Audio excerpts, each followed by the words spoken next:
नमस्कार दोस्तों, मेरा नाम निरंजन है। स्वागत करता हूं आपके अपने दिल्ली एकेडमी के यूट्यूब प्लेटफॉर्म पर। दोस्तों, जैसे कि आप जान रहे हैं कि करंट अफेयर का मैराथन सीरीज लेकर मैं आया हूं। अब तक कुल 5 वीडियो हमने कवर कर चुके हैं और आज हमारा 6वां वीडियो रहेगा। और आज का जो हमारा टॉपिक रहेगा सम्मेलन महोत्सव, बजट और आर्थिक सर्वेक्षण से रहेगा। तो मैं उम्मीद करता हूं कि आप ये टॉपिक को पढ़ के आ गए होंगे। ठीक है, तो आप मेरे साथ फिर से उत्तर देने की कोशिश कीजिएगा और अंत में देखिएगा कि आपसे कितना प्रश्न सही बनता है। ठीक है, और यदि कोई डाउट्स रहता है किसी प्रश्न पे तो आप बिल्कुल बेझिझक कमेंट में आप पूछ सकते हैं। ठीक है, तो चलिए शुरू करते हैं।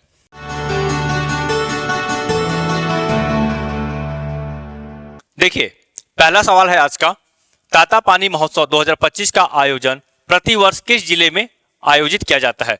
तो ये प्रतिवर्ष किस जिले में आयोजित किया जाता है? तातापानी महोत्सव। ठीक है, तो देखिए इसका जो सही उत्तर हो जाएगा ऑप्शन नंबर सी, बलरामपुर। ठीक, चलिए अपना उत्तर भी चेक करते जाइएगा आप लोग। तो बलरामपुर की हम बात करते हैं तो ये सरगुजा संभाग में पड़ता है और तातापानी महोत्सव यहां पे हम देखते हैं कि गर्म जल का स्रोत भी है यहां पे, है कि नहीं?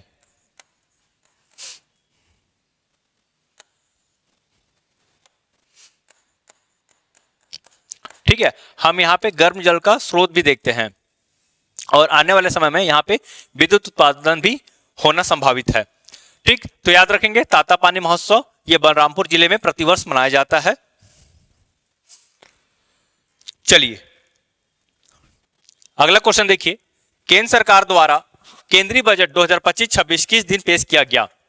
देखिए अभी वर्तमान में केंद्रीय बजट पेश कर दिया गया है और इकोनॉमिक सर्वे भी आ गया है, केंद्रीय इकोनॉमिक सर्वे।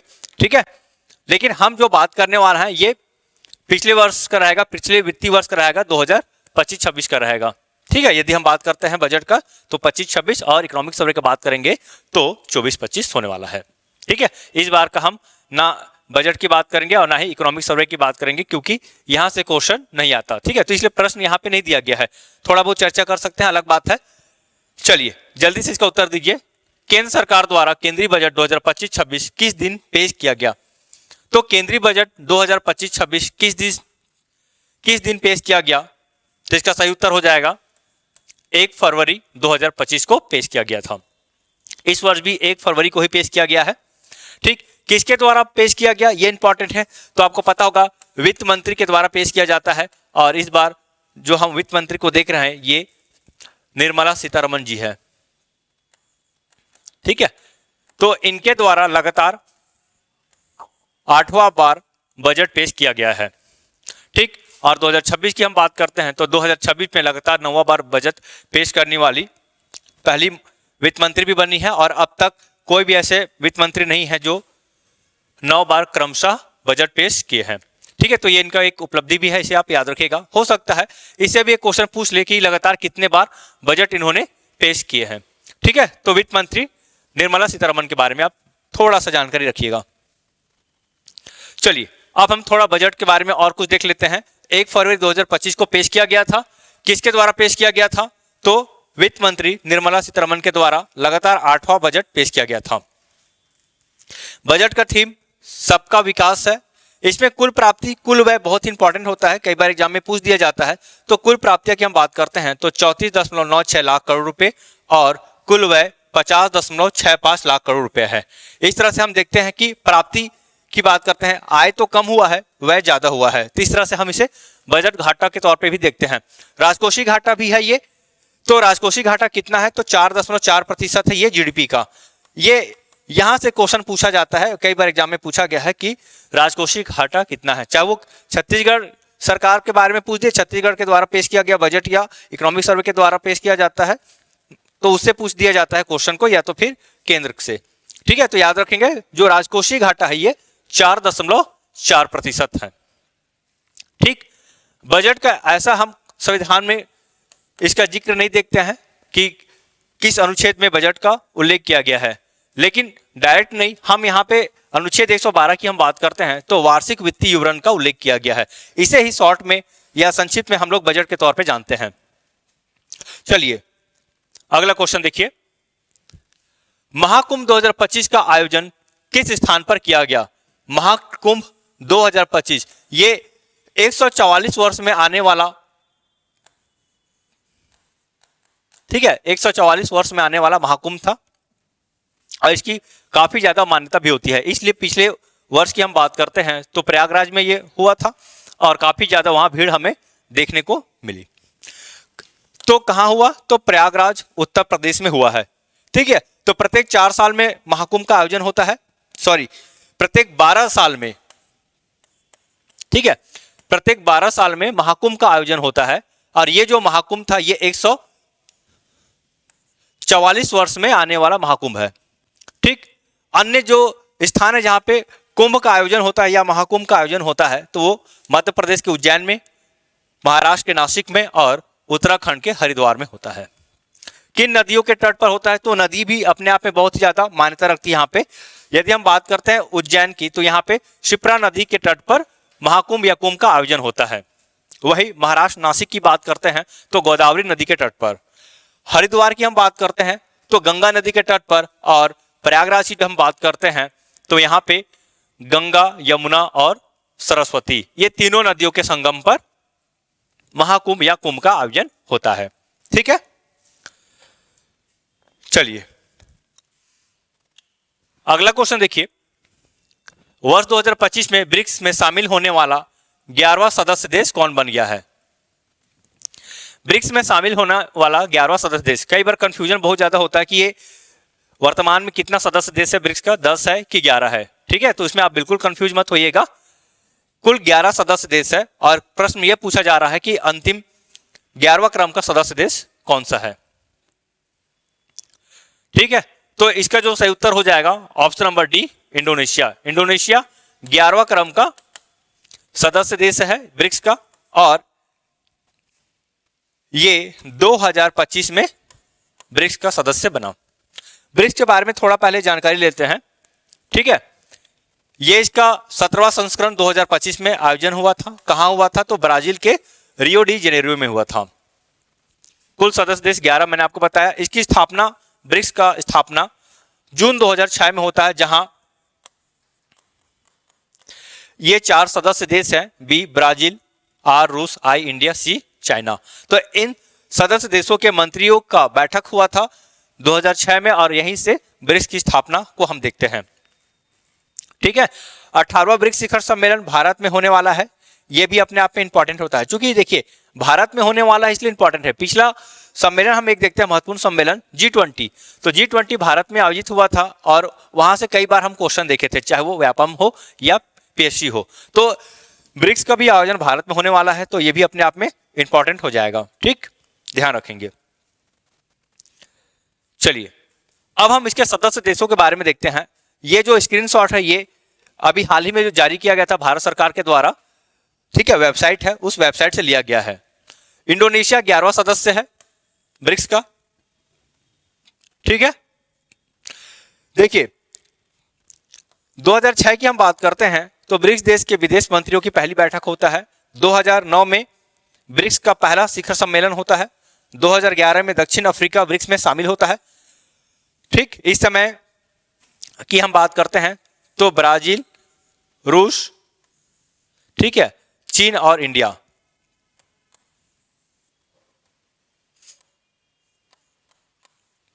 ये 4 देश सदस्य थे।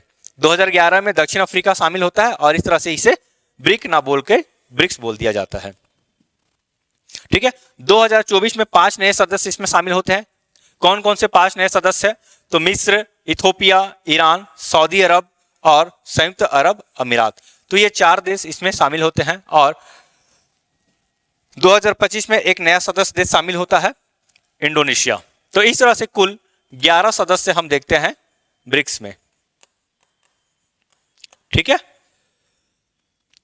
चलिए और इसके 10 नए भागीदार देश भी है।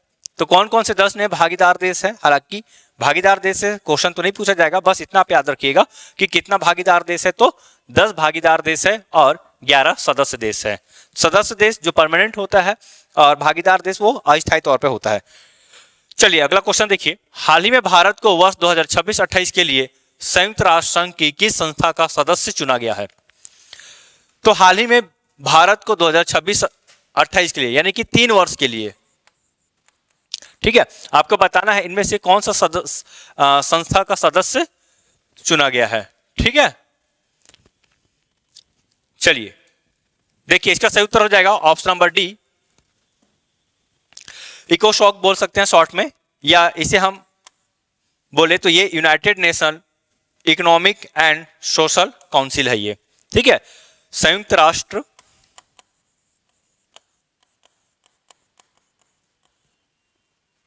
आर्थिक और सामाजिक परिषद। ठीक है, याद रखेंगे, आर्थिक और सामाजिक परिषद।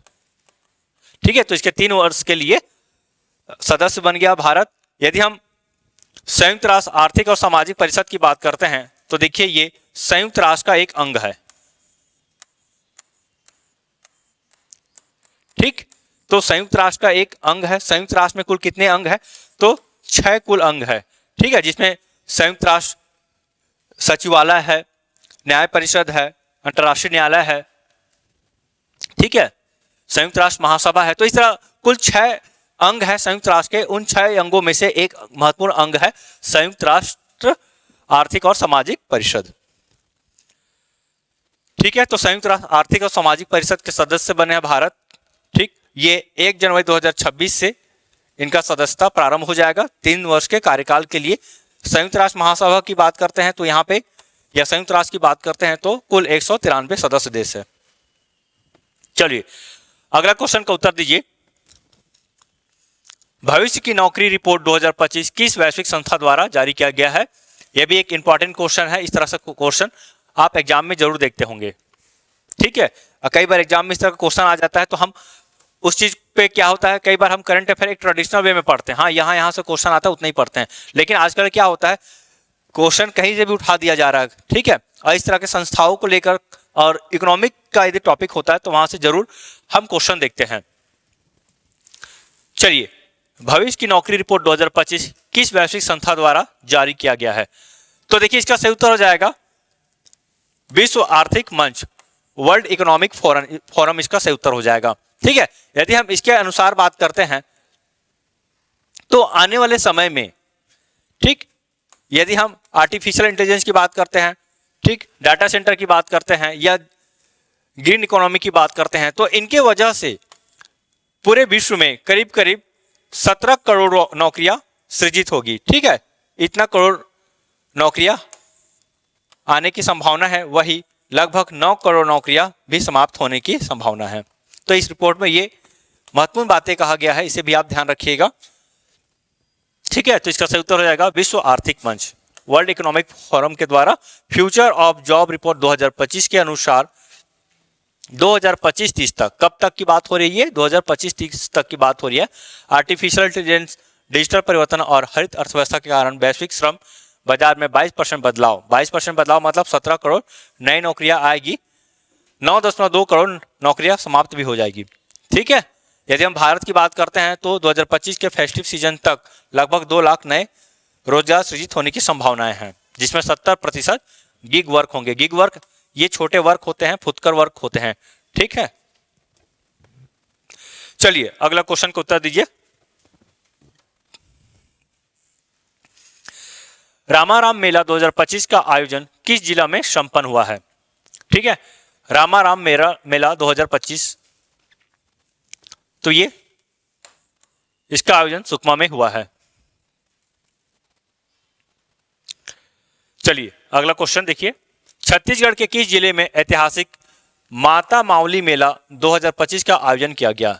ठीक है, तो मावली माता के याद में, उनके सम्मान में, ठीक, वहां के जो स्थानीय लोग होते हैं ना, इन्हें अपना कुल देवी के तौर पे स्वीकृत किए हैं, मानते हैं। ठीक है, तो ये जो माता मावली मेला है ये प्रतिवर्ष नारायणपुर में मनाया जाता है।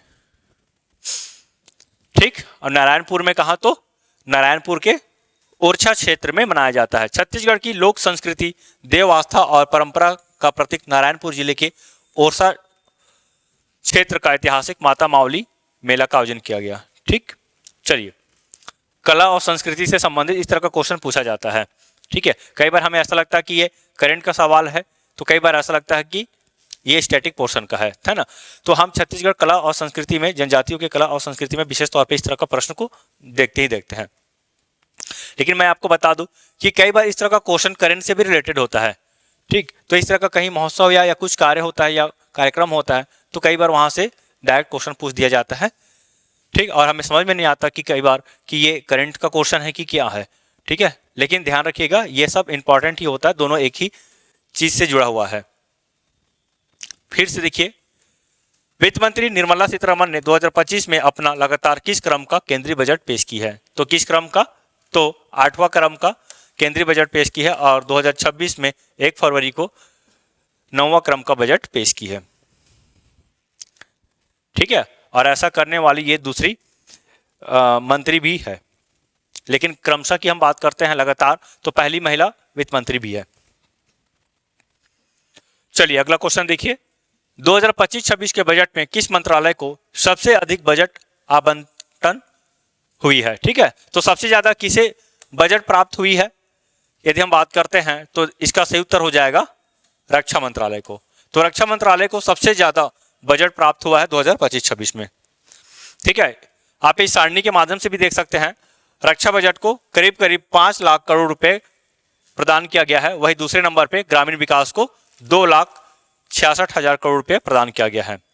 ठीक है, इसके बाद गृह मंत्रालय को पेश किया गया, फिर कृषि और संबंध कार्यकलाप के लिए दिया गया है, फिर शिक्षा के लिए, फिर स्वास्थ्य के लिए, शहरी विकास के लिए। ठीक है, तो इस तरह से हम बात करते हैं तो सर्वाधिक रक्षा के लिए बजट आवंटन किया गया है। अगला क्वेश्चन देखिए, 2025-26 के बजट में वित्तीय घाटा जीडीपी का कितना प्रतिशत है? ठीक, इंपॉर्टेंट है वित्तीय घाटा, मैंने इसका उत्तर पहले भी बताया था। ठीक, तो इसका सही उत्तर हो जाएगा ऑप्शन नंबर बी, 4.1%। तो 4.1% क्या है? ये वित्तीय घाटा है, ये जीडीपी का। चलिए अगला क्वेश्चन देखिए, वित्त मंत्री निर्मला सीतारमण ने बजट 2025-26 में किस राज्य में मखाना बोर्ड के गठन की घोषणा की है? तो यह भी अपने आप में इंपॉर्टेंट है। चलिए इसका भी उत्तर देने की कोशिश कीजिए। मखाना बोर्ड, ठीक है, और हमारे छत्तीसगढ़ में भी मखाना के उत्पादन में जोर दिया जा रहा है, और वो किस जिला में मुख्य रूप से जोर दिया जा रहा है, इसका भी आप उत्तर दीजिएगा। देखिए इसका जो सही उत्तर हो जाएगा ऑप्शन नंबर सी, बिहार में। ठीक है, तो बिहार में मखाना बोर्ड का गठन किया गया है। अगला क्वेश्चन, केंद्रीय आर्थिक समीक्षा 2024-25 के अनुसार भारत की वास्तविक जीडीपी वृद्धि 2025 में कितनी फीसदी रहने की उम्मीद है? ठीक है, तो जीडीपी वृद्धि, या इसे हम शॉर्ट में जीडीपी दर भी कह देते हैं।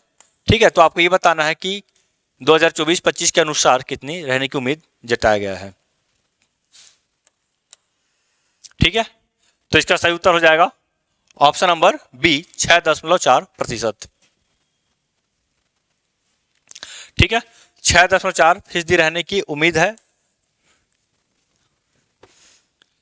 चलिए अगला क्वेश्चन देखिए, केंद्रीय आर्थिक समीक्षा 2024-25 के अनुसार भारत की 2023-24 में कितना प्रतिशत बेरोजगारी दर है? बेरोजगारी दर भी अपने आप में बहुत इंपॉर्टेंट होता है। ठीक है, ये अर्थव्यवस्था को लेकर काफी ज्यादा इंपॉर्टेंट क्वेश्चन भी बनता है इससे, चाहे आप मेंस का एग्जाम दे रहे हैं तो वहां भी आप देखेंगे एक सेगमेंट होगा आपका बेरोजगारी दर होगा या फिर बेरोजगारी। ठीक है, ये एक टॉपिक है बेरोजगारी का।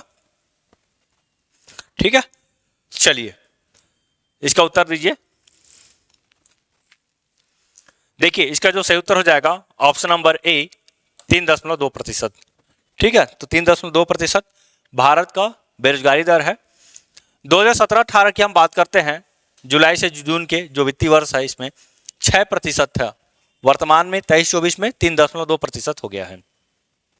ठीक है, तो ये अच्छी बात है बेरोजगारी दर का कम होना। अगला क्वेश्चन, केंद्रीय आर्थिक समीक्षा 2024-25 के अनुसार कृषि क्षेत्र की वृद्धि कितना प्रतिशत अनुमानित है? ठीक है, तो कृषि विकास दर कितना है ये बताना है आपको।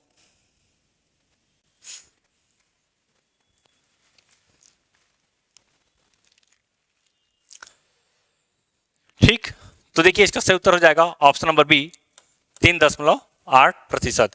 चाहे बात होता है कृषि का या सेवा का या उद्योग क्षेत्र का, ये तीनों के तीनों अपने आप में इंपॉर्टेंट हो जाता है। इस सारणी के माध्यम से हम भारत और छत्तीसगढ़ का तुलनात्मक अध्ययन करेंगे, जहां हम ये देखते हैं कि कृषि क्षेत्र में भारत में 3.76, ठीक, इसे हम शॉर्ट में 3.8 भी बोलते हैं, ठीक है, या बोल सकते हैं। तो 3.76% भारत का कृषि क्षेत्र में विकास दर है। वही छत्तीसगढ़ की हम बात करते हैं तो 5.38% है। औद्योगिक क्षेत्र की बात करें तो 6.22% है और छत्तीसगढ़ में ये 6.92% है। सेवा क्षेत्र में 7.22% और छत्तीसगढ़ में ये 8.54% है। वही जीडीपी वृद्धि दर की बात करते हैं तो ये 6.4% भारत में है और छत्तीसगढ़ में 7.5% है। ठीक है, प्रति व्यक्ति आय की हम बात करते हैं तो इसमें भी 8.66% भारत में है, वही 9.37% छत्तीसगढ़ में है। तो यदि हम छत्तीसगढ़ और भारत की तुलना करते हैं तो इन सभी क्षेत्रों में छत्तीसगढ़ काफी अच्छा प्रोग्रेस किया है। तो भारत की यदि हम बात करते हैं तो देखिए भारत अकेले नहीं है, वो पूरे संघ को लेकर चलता है, ठीक है, सभी राज्यों को लेकर चलता है। तो ये किसी राज्य में ज्यादा देखने को मिलता है, किसी राज्य में कम देखने को मिलता है, इस तरह से एक एवरेज बनता है। ठीक है, तो ओवरऑल बात करते हैं तो छत्तीसगढ़ का परफॉर्मेंस भारत के हिसाब से ठीक ही है। चलिए अगला क्वेश्चन देखिए, कार्बन बाजार पर पहला अंतर्राष्ट्रीय सम्मेलन प्रकृति 2025 का आयोजन कहां हुआ है? ठीक है, कार्बन बाजार पर जहां पूरे विश्व कार्बन को कम करने की कोशिश कर रही है, ठीक है, तो इसी को लेकर एक सम्मेलन आयोजित किया गया है और ये नई दिल्ली में आयोजित हुआ है। कार्बन बाजार पर पहला अंतर्राष्ट्रीय सम्मेलन प्रकृति 2025 परिवर्तनकारी पहलों को एकीकृत करने के लिए सशक्त जागरूकता, ज्ञान और संसाधनों को बढ़ावा देने के लिए 4 और 25 फरवरी को नई दिल्ली में आयोजित किया गया था। चलिए अगला क्वेश्चन का उत्तर दीजिए। न्योकुम यूलो उत्सव मुख्यतः किस राज्य से संबंधित है? ठीक, न्योकुम यूलो उत्सव की यदि हम बात करते हैं तो ये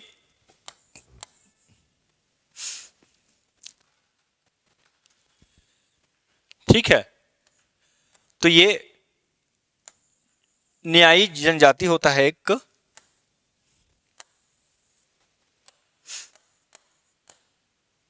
न्यासी जनजाति, ठीक है, तो एक न्यासी जनजाति है, ये अरुणाचल प्रदेश में पाया जाता है। तो इसी जनजाति के द्वारा इस महोत्सव या उत्सव का आयोजन किया जाता है। यदि हम इस महोत्सव की बात करते हैं तो यह महोत्सव मुख्य रूप से कृषि संबंधित है, ठीक है, और अरुणाचल प्रदेश में मुख्य रूप से इस उत्सव का आयोजन किया जाता है। ठीक, चलिए अगला क्वेश्चन देखिए, चित्रकूट महोत्सव 2025 का आयोजन किस जिले में संपन्न हुआ? ठीक, तो ये छत्तीसगढ़ के बस्तर जिले में इसका आयोजन हुआ है। ठीक, कब आयोजन हुआ? तो ये 24 फरवरी और 25 फरवरी को हुआ है। चलिए अगला क्वेश्चन देखिए, प्रतिवर्ष कुदरगढ़ महोत्सव का आयोजन किस जिले में किया जाता है? चलिए इसका भी उत्तर देने की कोशिश कीजिए। देखिए प्रतिवर्ष कुदरगढ़ महोत्सव का आयोजन किस जिले में किया जाता है? तो इसका सही उत्तर हो जाएगा ऑप्शन नंबर सी, सूरजपुर। तो सूरजपुर में किया जाता है, जो सरगुजा संभाग में पड़ता है। ठीक, तो सूरजपुर जिले में बड़े उत्साह के साथ मनाया जाने वाला एक जीवंत और रंगीन त्योहार है।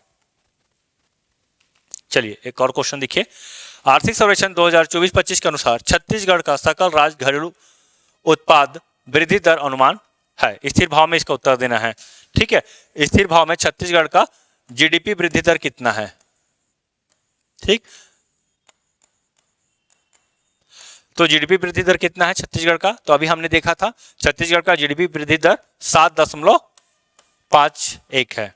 ठीक, वही हम प्रचलित भाव की हम बात करते हैं। ठीक है, प्रचलित भाव की हम बात करते हैं, मतलब ये वर्ष 2024-25 के लिए था। जहां हम स्थिर भाव की बात करते हैं तो इसका एक बेस ईयर है 2020 2011-12, तो 2011-12 के हिसाब से हम बात करते हैं तो 7.51 है, और वही प्रचलित भाव के हिसाब से बात करते हैं तो 10.89% है ये। ठीक है, तो कई बार एग्जाम में स्थिर भाव पे पूछ दिया जाता है और कई बार प्रचलित भाव पे पूछ दिया जाता है, तो दोनों आपको याद होना चाहिए। खासतौर पे छत्तीसगढ़ का इकोनॉमिक अपने आप में बहुत ही इंपॉर्टेंट रहता है, यहाँ से बहुत ही ज्यादा क्वेश्चन हम देखने को मिलता है। कई बार पीएससी में हम ऐसा भी देखे हैं कि करीब करीब 10-12 क्वेश्चन तक भी इकोनॉमिक सर्वे से पूछा गया है। ठीक है, तो आप इकोनॉमिक सर्वे को बहुत ही अच्छे तरीके से पढ़ेंगे। देखिए 2011-12 की स्थिर भाव पे हम बात करते हैं तो वृद्धि दर 7.51 है। वही जीएसडीपी कितना है, तो यहाँ पे हम देखते हैं 3,29,75,231 लाख रुपए है। वही प्रचलित भाव की हम बात करते हैं तो वृद्धि दर है 10.89%। ठीक, तो छत्तीसगढ़ का यदि हम प्रचलित भाव पे बात करते हैं, वर्तमान में जो जीडीपी है ये 5,67,88,043 लाख रुपया है। ठीक, चलिए अगला क्वेश्चन देखिए। छत्तीसगढ़ आर्थिक सर्वेक्षण 2024-25 के अनुसार कृषि क्षेत्र का अनुमानित वृद्धि दर है। ठीक है, तो कुछ चीज आप जरूर याद रखिएगा जो बार बार पूछा जाता है एग्जाम में। कृषि क्षेत्र हो या उद्योग क्षेत्र हो या सेवा क्षेत्र हो, यहां से क्वेश्चन पूछा ही जाता है। ठीक है, प्रचलित मूल्य पे भी पूछा जाता है और स्थिर मूल्य पे भी पूछा जाता है। साथ ही साथ ये भी पूछा जाता है कि कृषि क्षेत्र में किस सेक्टर का विशेष योगदान रहा है, या उद्योग क्षेत्र में किस सेक्टर का विशेष योगदान रहा है, या सेवा क्षेत्र में किस सेक्टर का विशेष योगदान रहा है, ये सब पूछा जाता है। तो देखिए कृषि क्षेत्र का यदि हम वृद्धि दर की बात करते हैं तो इसका सही उत्तर हो जाएगा 5.38%। ठीक, 5.38%। उद्योग क्षेत्र की हम बात करते हैं तो 6.92% है, और सेवा क्षेत्र की हम बात करते हैं तो ये 8.54% है। ठीक है, बेस ईयर की हम बात करते हैं तो ये 2011-12 के अनुसार है। वही 2024-25 के अनुसार हम बात करते हैं तो इसका वृद्धि दर हो जाएगा कृषि क्षेत्र का 9.72%, उद्योग क्षेत्र का 9.22% और सेवा क्षेत्र का हो जाएगा 13.53%। ठीक है, तो इसे आप याद रख लीजिएगा, एग्जाम में पूछा जाता है, इंपॉर्टेंट भी है। अगला क्वेश्चन देखिए, बजट छत्तीसगढ़ बजट 2024-25 विधानसभा में किसके द्वारा पेश किया गया। तो किसके द्वारा पेश किया जाता है, तो सिंपल सी बात है, वित्त मंत्री के द्वारा पेश किया जाता है। ठीक, अब वित्त मंत्री छत्तीसगढ़ का कौन है, तो छत्तीसगढ़ के वर्तमान वित्त मंत्री हैं ओपी चौधरी। ठीक है, ओपी चौधरी के द्वारा छत्तीसगढ़ का 25वां क्रम का बजट पेश किया गया, और बजट का जो आकार की हम बात करते हैं तो ये 1,65,000 करोड़ रुपया है। वही जब छत्तीसगढ़ की स्थापना हुआ, ठीक है, छत्तीसगढ़ का स्थापना हुआ उस समय यह बजट लगभग 5,000, ठीक है, मोटा मोटी 5,500 हम बात कर सकते हैं। ठीक, ये ऐसा आप मेंस में लिख सकते हैं, तो 5,500 करोड़ रुपए था। ठीक, कब पेश किया गया, तो इस बजट को 3 मार्च 2025 को पेश किया गया है। चलिए इस बार का बजट हम देखते हैं, इसी महीना पेश हो जाएगा, 23 तारीख को हमें संभवतः छत्तीसगढ़ का बजट देखने को मिल सकता है। ठीक है, तो छत्तीसगढ़ बजट 2025-26 का थीम क्या है, तो थीम क्या है, गति है। इससे पहले हम बात करते हैं तो छत्तीसगढ़ बजट 2024-25 का थीम था ज्ञान। यहां पे ज्ञान की बात करते हैं तो ठीक है, जी से गरीब, वाई से अन्नदाता, नहीं, वाई से है युवा, ए से अन्नदाता और एन से नारी। ठीक है, वही हम बात करते हैं गति का। ठीक है, तो जी से हो जाएगा गुड गवर्नेंस, ए से हो जाएगा एक्सेलरेटिंग इंफ्रास्ट्रक्चर, टी से हो जाएगा टेक्नोलॉजी और आई से हो जाएगा इंडस्ट्रियल ग्रोथ। ठीक, तो याद रखेंगे। इसका फुल फॉर्म भी कई बार पूछा जा सकता है, प्रश्न में दे दिया जाएगा गति। अब इस गति में ए से संबंधित है, ए का संबंध है। ठीक है, तो ए का संबंध क्या हो जाएगा? Accelerating infrastructure. चलिए अगला क्वेश्चन देखिए, छत्तीसगढ़ बजट 2025-26 का बजट आकार है। ठीक है, कितने करोड़ रुपए का बजट आकार है? तो मैंने आपको बताया था कि 1,65,000 करोड़ रुपए का छत्तीसगढ़ का बजट 2025-26 है। ठीक है, और हर बार हम बजट के आकार को देखते हैं बढ़ते हुए। इस बार भी 2026-27 का जो बजट देखने को मिलेगा उसमें भी आप देखिएगा 1,65,000 करोड़ से अधिक का ही होगा। हालांकि ये इतना ही नहीं होता, कई बार पूरक बजट भी पेश किया जाता है। ठीक है, तो बजट जैसे फरवरी में हम देखेंगे इस बार, तो उसके बाद भी आप देखेंगे कि पूरे एक साल के दौरान 2-3 बार हो सकता है, 2-3 बार हम पूरक बजट भी देखिए। चलिए अगला क्वेश्चन देखिए, वित्तीय क्षेत्र में एथिकल एआई हेतु किस संस्था के द्वारा समिति का गठन किया गया है? तो एथिकल एआई मतलब एथिकल आर्टिफिशियल इंटेलिजेंस के क्षेत्र में किस संस्था के द्वारा समिति का गठन किया गया है? चलिए इसका भी उत्तर दीजिए आप। तो देखिए इसका जो सही उत्तर हो जाएगा ऑप्शन नंबर बी, भारतीय रिजर्व बैंक।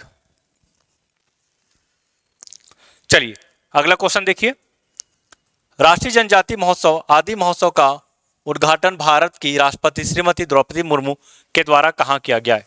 ठीक है, इंपॉर्टेंट है। ठीक है, आदिवासियों के उत्थान के लिए, आदिवासियों के कल्याण के लिए इस तरह का महोत्सव या उत्सव अपने आप में इंपॉर्टेंट होता है, और ये राष्ट्रीय स्तर का महोत्सव है जो नई दिल्ली में आयोजित हुआ था। ठीक, चलिए आगे देखते हैं। 2025-26 के केंद्रीय बजट में किसान क्रेडिट कार्ड, ठीक, किसान क्रेडिट कार्ड के माध्यम से अल्पकालिक ऋण को 3 लाख रुपए से बढ़ाकर कितने लाख रुपए करने की घोषणा हुआ है? ठीक है, तो 3 लाख रुपए से बढ़ाकर इसे 5 लाख रुपए करने की घोषणा कर दिया गया है। चलिए अगला क्वेश्चन देखते हैं, छत्तीसगढ़ राज्य स्तरीय महिला मड़ई का आयोजन किस तिथि को आयोजित किया गया? चलिए राज्य स्तरीय महिला मड़ई, ठीक है, इंपॉर्टेंट है। इसमें इंपॉर्टेंट यह है कि कहाँ किया गया था, तो कहाँ किया गया था? तो रायपुर में किया गया था। कब किया गया था? तो अंतरराष्ट्रीय महिला दिवस के अवसर पे किया गया था। ठीक है, अंतरराष्ट्रीय महिला दिवस के अवसर पे किया गया था। आप इतना याद रखेंगे, और आपको पता होगा कि प्रतिवर्ष अंतरराष्ट्रीय महिला दिवस 8 मार्च को आयोजित किया जाता है। ठीक, तो इसी से संबंधित कुछ उत्तर होना चाहिए। तो 4 मार्च से 8 मार्च। ठीक, चलिए रायपुर स्थित साइंस कॉलेज मैदान में किया गया था। अगला क्वेश्चन, बस्तर पंडुम। ठीक, अब छत्तीसगढ़ में 3 चीज बहुत ज्यादा ट्रेनिंग में हम देखते हैं। एक है बस्तर पंडुम, दूसरा है बस्तर ओलंपिक, और अब हम देख रहे हैं खेलो इंडिया ट्राइबल गेम्स। ठीक है, तो खेलो इंडिया ट्राइबल गेम्स जो बस्तर ओलंपिक के स्थान पे मनाया जा रहा है केंद्र सरकार के द्वारा, छत्तीसगढ़ में पहला संस्करण खेलो इंडिया ट्राइबल गेम्स का पहला संस्करण, इसका आयोजन किया जाएगा। 14 फरवरी से इसका प्रारंभ होगा। ठीक, चलिए बस्तर पंडुम का संभाग स्तरीय आयोजन किस स्थान पर हुआ? तो किस स्थान पर हुआ है? तो इसका सही उत्तर हो जाएगा ऑप्शन नंबर बी, दंतेवाड़ा। ठीक है, इस बार की यदि हम बात करते हैं बस्तर पंडुम का, तो इस बार जगदलपुर में इसका आयोजन हुआ था। तो संभाग स्तरीय आयोजन की हम बात करते हैं, तो संभाग स्तरीय आयोजन ये हो गया था अभी जो हुआ है। ठीक है, 7 से 9 फरवरी। ठीक है, 7 से 9 फरवरी 2026 के मध्य इसका संभाग स्तरीय आयोजन हुआ था। ठीक है, तो 3 स्तर पे होता है, विकासखंड स्तर, जिला स्तर और संभाग स्तर, 3 स्तर पे होता है। 2025 की हम बात करते हैं तो 2025 में कुल 7 विधाओं को इसमें शामिल किया गया था, और वही 2026 में कुल 12 विधाओं को इसमें शामिल किया गया है। ठीक है, 7 तारीख को जो इसका उद्घाटन हुआ था राष्ट्रपति द्रौपदी मुर्मू के द्वारा किया गया था, और इसका समापन जो है ये गृह मंत्री अमित शाह के द्वारा किया जा रहा है या किया गया। ठीक है, तो देखिए पहला चरण बस्तर पंडुम का 12 से 20 मार्च तक जनपद स्तर पर, दूसरा चरण 21 से 23 मार्च तक और तीसरा चरण 1 से 3 अप्रैल तक दंतेवाड़ा में किया गया था। अगला क्वेश्चन देखिए, 29वां भोरमदेव महोत्सव 2025 का आयोजन किस जिले में किया गया? तो 29वां भोरमदेव महोत्सव 2025 का आयोजन किस जिले में किया गया? तो भोरमदेव तो काफी ज्यादा प्रसिद्ध है। ठीक है, तो भोरमदेव कहाँ है? ठीक है, भोरमदेव मंदिर हम कबीरधाम में देखते हैं और भोरमदेव में ही भोरमदेव महोत्सव का आयोजन किया जाता है। ठीक है, ये बहुत ही सिंपल सा क्वेश्चन है। ऐतिहासिक, धार्मिक और पुरातात्विक महत्व के विश्व प्रसिद्ध दर्शनीय स्थल भोरमदेव मंदिर। ठीक है, तो भोरमदेव को छत्तीसगढ़ का खजुराहो कहा जाता है। ठीक है, काफी ज्यादा इंपॉर्टेंट है। ठीक, अब आप ये बताइए मुझे कि ये किस वंश से संबंधित है? ठीक है, भोरमदेव में जो मंदिर का निर्माण हुआ है वो किस वंश के द्वारा निर्माण किया गया है? ठीक है, चलिए अगला क्वेश्चन देखिए, हाल ही में मरका पंडुम उत्सव 2025 का आयोजन किस जिला में आयोजित किया गया? ठीक है, मरका पंडुम। ठीक है, तो देखिए मरका का जो यहाँ पे अर्थ होता है ये आम होता है। पंडुम का अर्थ तो आप जानते होंगे, उत्सव या तो हम इसे महोत्सव भी कह देते हैं।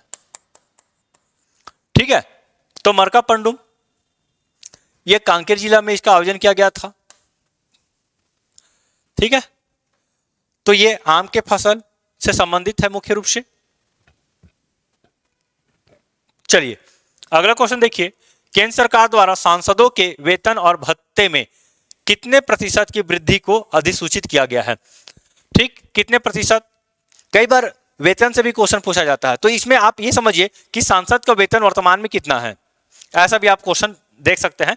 इसमें पूछा गया कि कितना प्रतिशत की वृद्धि की गई है, तो पहले कितना था, कितना प्रतिशत की वृद्धि की गई है और वर्तमान में कितना प्रतिशत है, तो ये सब चीज आपको पता होना चाहिए। ठीक है, राष्ट्रपति का वेतन कितना होता है, उपराष्ट्रपति का वेतन कितना होता है, ठीक, या फिर हम एक मुख्य न्यायाधीश की बात करते हैं केंद्र का, तो उसका कितना होता है। यदि हम बात करते हैं राज्य का, तो राज्य के जो विधायक है उसका या मंत्री का पेमेंट कितना होता है। ठीक है, तो ये सब चीजें आपको पता होना चाहिए। देखिए इसका जो सही उत्तर हो जाएगा 24%। पहले 1 लाख रुपए था, इसे बढ़ाकर अब 1.24 लाख रुपया कर दिया गया है। ठीक है, तो इस तरह से हम क्या वृद्धि को देख रहे हैं? 24% की वृद्धि को देख रहे हैं। चलिए अगला क्वेश्चन देखिए, 6वां बिम्स्टेक शिखर सम्मेलन 2025 का आयोजन किस देश में हुआ है?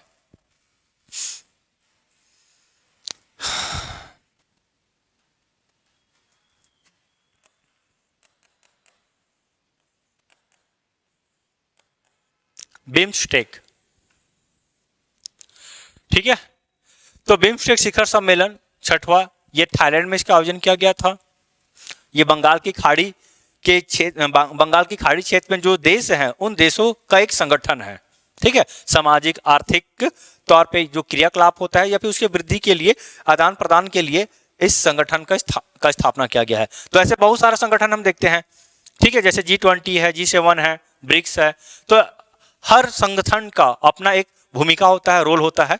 ठीक है, तो इसे हम देख रहे हैं, ये खासतौर पे बंगाल की खाड़ी में जो देश है, कौन कौन सा देश है, तो भारत है, नेपाल है, श्रीलंका है, थाईलैंड है, ठीक है, म्यांमार है, ठीक, नेपाल हो गया, बांग्लादेश हो गया। तो इस तरह के जो प्रमुख देश हैं, इन देशों का एक संगठन है।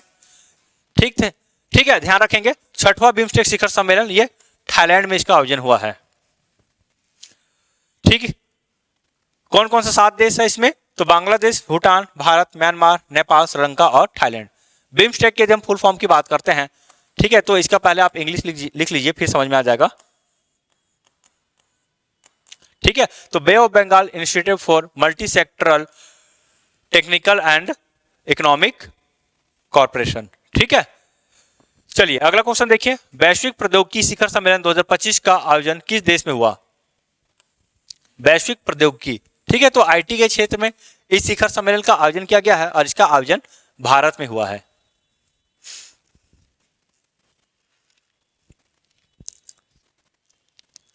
चलिए अगला क्वेश्चन देखिए, राज्य स्तरीय बौद्ध महोत्सव 2025 का आयोजन किस स्थान पर किया गया? तो राज्य स्तरीय बौद्ध महोत्सव 2025 का आयोजन भोंगापाल कोंडागांव में किया गया है। ठीक, तो यह जो क्षेत्र है ये बौद्ध धर्म से संबंधित क्षेत्र है, यहाँ पे बौद्ध धर्म के साक्ष्य भी मिले हुए हैं। ठीक है, इसलिए इस स्थान पे राज्य स्तरीय बौद्ध महोत्सव का आयोजन किया गया है। ऐसे कई राज्य हैं जहाँ पे बौद्ध महोत्सव का आयोजन किया जाता है, तो इसी की तर्ज पे छत्तीसगढ़ में भी बौद्ध महोत्सव का आयोजन किया जाता है। चलिए अगला क्वेश्चन, विश्व दृश्य श्रव्य मनोरंजन शिखर सम्मेलन वेब्स, ठीक है, का आयोजन किस स्थान पर हुआ है?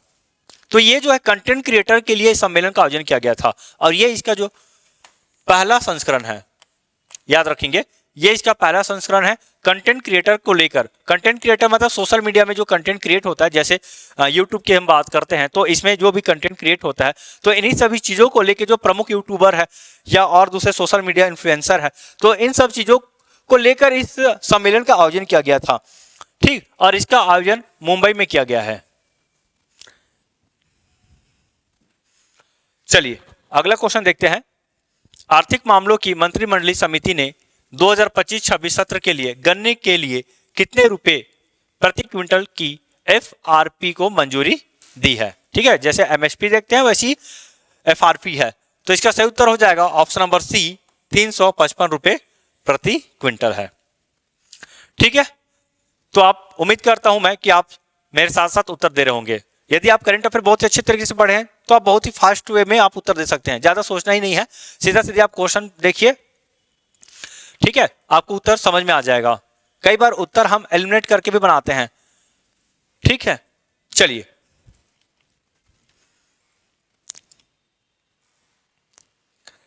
अगला क्वेश्चन देखिए, किस देश में 78वें कान फिल्म महोत्सव का उद्घाटन किया गया? ठीक है, फिल्म से संबंधित है, ये कहाँ किया जाता है? प्रतिवर्ष किया जाता है, ये कांस फ्रांस में किया जाता है। ठीक है, तो कांस फ्रांस का एक प्रमुख शहर है, वहीं कान फिल्म महोत्सव का आयोजन किया जाता है। तो इस बार 78वें फिल्म महोत्सव का आयोजन किया गया है। यदि हम भारत की बात करते हैं तो भारत में सबसे प्रमुख रूप से जो फिल्म के क्षेत्र में जो पुरस्कार प्रदान किया जाता है वो है राष्ट्रीय फिल्म पुरस्कार। चलिए अगला क्वेश्चन देखिए, D8 आर्थिक सहयोग संगठन का 11वां संस्करण किस देश में आयोजित हुआ है? ठीक है, तो D8 मतलब डेवलपिंग 8, तो ये विकासशील देशों का है। और विकासशील देश, इसमें कौन से विकासशील देश शामिल है? तो मुख्य रूप से मुस्लिम देश शामिल है इसमें। तो मुस्लिमों देशों का उभरता हुआ समूह है ये D8, आर्थिक सहयोग को लेकर बनाया गया है इसे। इसका यदि हम 11वां संस्करण की बात करते हैं तो ये मिस्र में हुआ है। अब आप यहाँ पे देख सकते हैं कि 4 में से एक मुख्य रूप से हमें मुस्लिम देश देखने को मिलता है, ये मिस्र है। ठीक है, कौन कौन से 8 देश हैं? तो बांग्लादेश, मिस्र, Indonesia, Iran, Malaysia, Nigeria, Pakistan और तुर्की। ठीक है, तो आर्थिक विकास के सहयोग को बढ़ावा देने के लिए इस संगठन का निर्माण किया गया है। चलिए अगला क्वेश्चन देखिए, सरगुजा जिले के किस विकास खंड में महत्वपूर्ण रामगढ़ महोत्सव 2025 का आयोजन किया गया? चलिए जल्दी से इसका उत्तर दीजिए।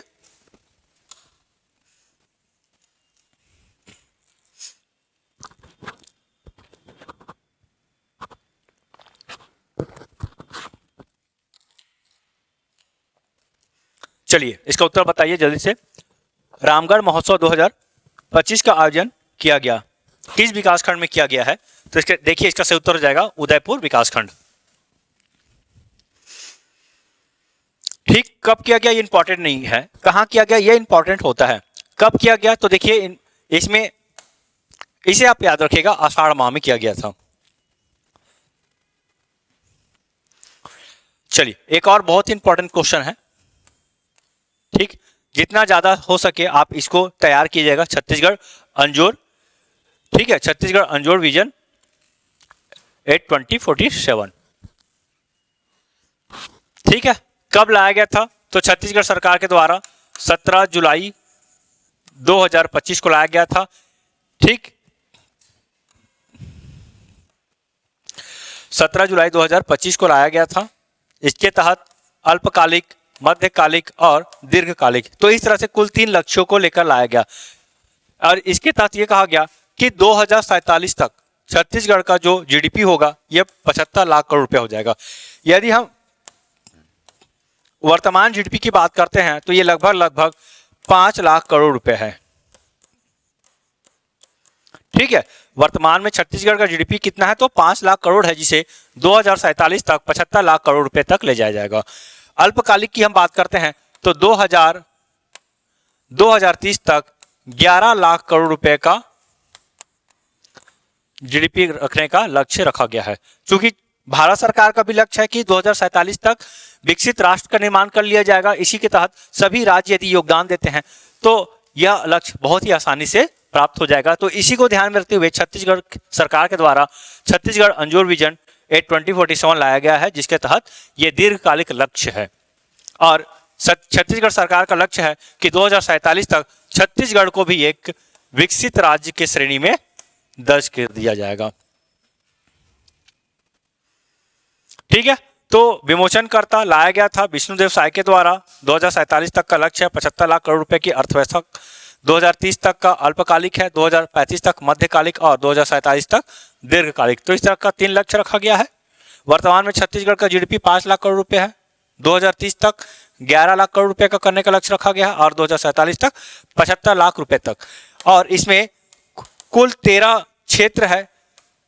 इन 13 क्षेत्रों को प्रमुख रूप से शामिल किया गया है, जिसमें शिक्षा, स्वास्थ्य, खनिज, ठीक है, उद्योग, ऐसे करके पर्यटन है। तो ऐसे प्रमुख 13 क्षेत्रों को इसमें मुख्य रूप से प्रावधान किया गया है, मतलब शामिल किया गया है। अगला क्वेश्चन देखिए, हाल ही में आधिकारिक तौर पर कौन सा देश ब्रिक्स देशों द्वारा प्रवर्तित न्यू डेवलपमेंट बैंक का सदस्य बन गया है? चलिए, तो न्यू डेवलपमेंट बैंक की हम बात करते हैं। ठीक, तो ब्रिक्स के देशों के द्वारा इसका स्थापना किया गया है। तो ये 5 प्रमुख देश है, ब्राजील, रूस, इंडिया, चीन, साउथ अफ्रीका। इन देशों के द्वारा न्यू डेवलपमेंट बैंक की स्थापना किया गया है। और वर्तमान में इसके नवीन सदस्य की हम बात करते हैं तो ये अल्जीरिया है। ठीक, तो टोटल सदस्य की हम बात करते हैं न्यू डेवलपमेंट बैंक का, तो कुल 9 सदस्य हो गया। इसकी स्थापना 2015 में हुआ था।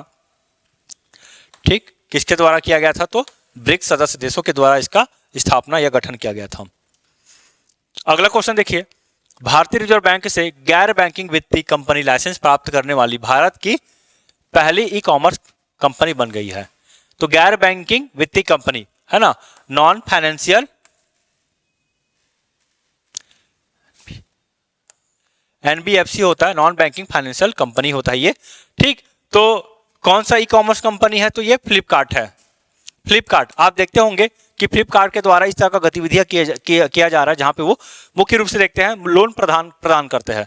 ठीक है, तो लोन प्रदान किया जा रहा है फ्लिपकार्ट के द्वारा। इसी को बोला जाता है गैर बैंकिंग वित्तीय कंपनी। मतलब एक बैंक की तरह ही कार्य करता है, लेकिन जमा नहीं स्वीकार करता। जैसे हम बैंक में पैसा जमा करते हैं ना, ठीक, हमारा खुद का एक अकाउंट होता है, सेविंग अकाउंट, तो इस तरह का कार्य तो होता नहीं है, लेकिन हाँ, वित्तीय लेन देन से संबंधित कार्य यहाँ पे होता है।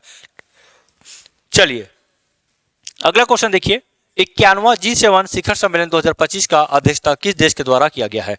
तो 51वां G7 शिखर सम्मेलन, ठीक, वर्तमान में 2025 में कनाडा के द्वारा किया गया था और आने वाला समय में ये 2026 में फ्रांस के द्वारा इसका अध्यक्षता किया जाएगा। ठीक, तो ये भी एक इंपॉर्टेंट है, याद रखिएगा। G7 हो गया, G20 हो गया, ब्रिक्स हो गया, इस सारा का सारा अपने आप में इंपॉर्टेंट है। कब किया गया था तो 15 से 17 जून 2025 के मध्य किया गया था। कहाँ तो कनाडा में कहा तो कनास्किस अल्बर्टा में किया गया था। आने वाले समय में फ्रांस में किया जाएगा। इसका पहला शिखर सम्मेलन 1975 में फ्रांस में किया गया था। कुल सदस्य देश 7 है और इसी 7 सदस्य देश के नाम पर ही ये G7 कर दिया गया है। ठीक है, इसका भी एक ट्रिक होता है। ठीक, इस ट्रिक को आप याद रखेंगे। ठीक है, चलिए ट्रिक को रहने देते हैं। कौन कौन सा सदस्य देश है तो Canada, France, Italy, Germany, Japan, United kingdom और संयुक्त राज्य अमेरिका। अगला क्वेश्चन देखिए, मुख्य बजट 2025-26 में Chhattisgarh growth and stability fund के लिए कितने करोड़ रुपए का प्रावधान किया गया है? Chhattisgarh growth and stability fund, देखिए इस फंड का जो उपयोग है मुख्य रूप से जो, यदि हम बात करते हैं पूंजीगत व्यय की, ठीक, या संरचनात्मक व्यय, तो मुख्य रूप से पूंजीगत व्यय या संरचनात्मक व्यय में मुख्य इसका योगदान रहेगा, यहाँ से जो भी फंड होगा, जो पैसा होगा, ये मुख्य रूप से कैपिटल इन्वेस्टमेंट में ही जाएगा। ठीक, तो बजट में इसके लिए 50 करोड़ रुपए का प्रावधान किया गया है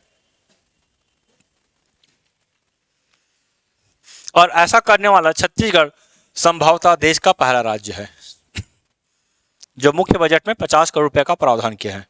ठीक है, आपको पता होगा कि जो व्यय होता है पूंजीगत व्यय, ये बहुत ही ज्यादा इंपॉर्टेंट होता है। इंपॉर्टेंट इसलिए होता है क्योंकि इससे राजस्व प्राप्ति होने का बहुत ही ज्यादा संभावना ही रहता है, मतलब यहां से हमें राजस्व प्राप्ति होता है। ठीक है, चलिए फिर से छत्तीसगढ़ अंजोर विजन 2047 मुख्यमंत्री विष्णुदेव साय के द्वारा किस तिथि को विमोचन किया गया? ठीक है, कब पेश किया गया है? तो 17 जुलाई 2025 को पेश किया गया था। ठीक, इसके तहत 2047 तक छत्तीसगढ़ को एक विकसित राज्य बनाने का लक्ष्य रखा गया है। चलिए अगला क्वेश्चन देखिए, संयुक्त राष्ट्र पर्यावरण कार्यक्रम UNEP United Nation Environment Program का मुख्यालय किस देश में स्थित है? तो किस देश में स्थित है? तो इसका सही उत्तर हो जाएगा केनिया में। मुख्यालय से लेकर भी क्वेश्चन पूछा जाता है। कई बार आप देखेंगे कि संयुक्त राष्ट्र का मुख्यालय, मतलब संयुक्त राष्ट्र महासभा का मुख्यालय कहाँ है या ब्रिक्स का मुख्यालय कहाँ है, तो इस तरह से जो प्रमुख संस्था है तो उस संस्था का मुख्यालय कहाँ पे है या उसकी स्थापना कब हुआ, इस तरह का क्वेश्चन पूछा जाता है। तो इसी को लेकर यह क्वेश्चन बनाया गया है जहाँ पे संयुक्त राष्ट्र पर्यावरण कार्यक्रम का मुख्यालय पूछा गया है। इसका आप एक और प्रश्न बना सकते हैं कि इसका स्थापना किस वर्ष हुआ है। चलिए फिर से क्वेश्चन देखिए, छत्तीसगढ़ अंजोर विजन 2047 के माध्यम से राज्य के कितने क्षेत्रों के माध्यम से आर्थिक, सामाजिक और सांस्कृतिक विकास को संतुलित रूप से आगे बढ़ाने का निर्णय लिया गया है? ठीक है, तो मैंने आपको बताया कुल 13 क्षेत्रों को इसमें शामिल किया गया है। देखिए बहुत ही इंपॉर्टेंट है छत्तीसगढ़ अंजोर विजन 2047, इससे संबंधित जितने भी फैक्ट है आप याद कर लीजिएगा। ठीक है, और आप करंट अफेयर जिस भी मैगजीन से पढ़ रहे होंगे, ठीक, तो आप देखेंगे उस मैगजीन में काफी ज्यादा डिटेल्स आपको देखने को मिलेगा। ठीक, वैसे तो करंट अफेयर आप एक दो मैगजीन से जरूर पढ़िए। क्या होता है कई बार एक मैगजीन में सारा चीजें हमें देखने को नहीं मिलता, तो उसका भरपाई हमें दूसरे मैगजीन से मिल जाता है। तो आप जिस भी मैगजीन को फॉलो कर रहे हैं तो कम से कम आप 2 मैगजीन को फॉलो जरूर कीजिए। इससे आपका करंट अफेयर से संबंधित क्वेश्चन बहुत ही ज्यादा मतलब आने का चांसेस रहता है। जरूरी नहीं कि सारा का सारा क्वेश्चन एक ही मैगजीन में हमें मिल जाए या सारा टॉपिक एक ही मैगजीन में मिल जाए, ऐसा जरूरी नहीं होता, क्योंकि हर पब्लिकेशन का ये होता है कि वो अपना मैगजीन को किस हिसाब से बनाने की कोशिश कर रहा है। ठीक, तो देखिएगा आप कम से कम 2 मैगजीन जरूर लीजिएगा करंट अफेयर का। चलिए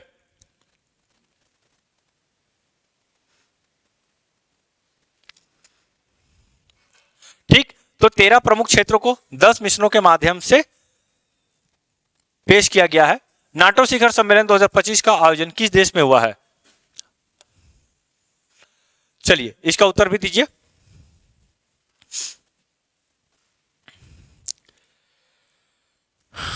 ठीक है, तो नाटो शिखर सम्मेलन 2025 का आयोजन नीदरलैंड में हुआ है।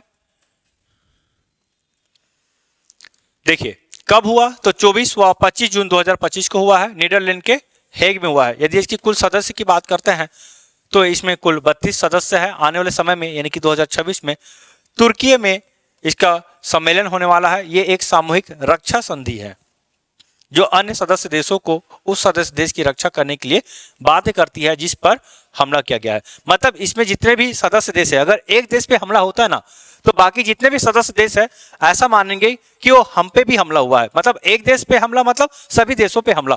तो इस तरह से एक देश पे यदि हमला होता है तो सभी देश उसका मुकाबला करने के लिए सामने आएंगे। ठीक, और यही एक कारण है कि वर्तमान में हम जो रूस और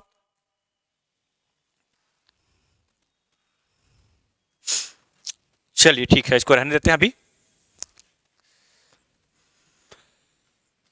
चलिए अगला क्वेश्चन देखिए, क्वाड विदेश मंत्रियों की बैठक 2025 किस देश में संपन्न हुआ? ठीक, यदि हम क्वाड की बात करते हैं तो ये 4 प्रमुख देशों का संगठन है जिसमें मुख्य रूप से भारत, जापान, ऑस्ट्रेलिया और संयुक्त राज्य अमेरिका शामिल है। तो इसका यदि हम मंत्रियों की बैठक की बात करते हैं तो यह हुआ था संयुक्त राज्य अमेरिका में।